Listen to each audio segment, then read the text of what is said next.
5.25 लाख रोपं मोफत वाटप केलेले आहेत आणि हे राहिलेले रोपं मी लोकांकडनं सुद्धा लावून घेतलं. माझा परिसर, शिरपूर परिसर सर्व हिरवाईने नटलेला आहे.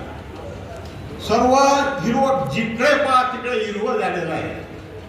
ही कामगिरी करत असताना मला महाराष्ट्र सरकारचा 1998 साली प्रथम क्रमांकाचा वनश्री अवॉर्ड मिळाला होता. पहिलाच अवॉर्ड मिळाला मला. कुठल्या अवॉर्डसाठी मी अप्लाय केलं नव्हतं. शासन माझ्या दारी आलं. मला रिक्वेस्ट केली, बाबा तुमचं काम खूप मोठं आहे, खूप झाडं लावत, खूप पर्यावरण काम करत आहे, तुम्ही काही करा, वनश्री पुरस्कारासाठी प्रस्ताव दाखल करा. आणि माझ्याकडे काही नव्हतं, कुठलं पेपरचं कागद नव्हतं, कुठलं काही नव्हतं.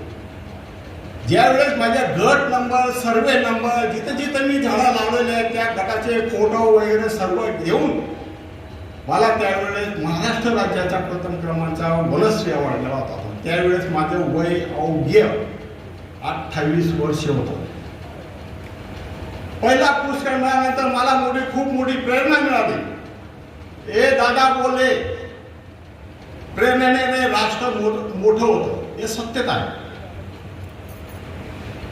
हा मिळाल्यानंतर मी असं माझं सतत काम केलेलं, वेळा झालो, झाडं लावत गेलो, समाज कार्य करत गेलो. हे करत असताना मला 2004 साली भारत सरकारचा इंदिरा प्रियदर्शनी वृक्ष मित्र पुरस्कार मिळालेला आहे. आता हे तुम्हाला माहित नाही.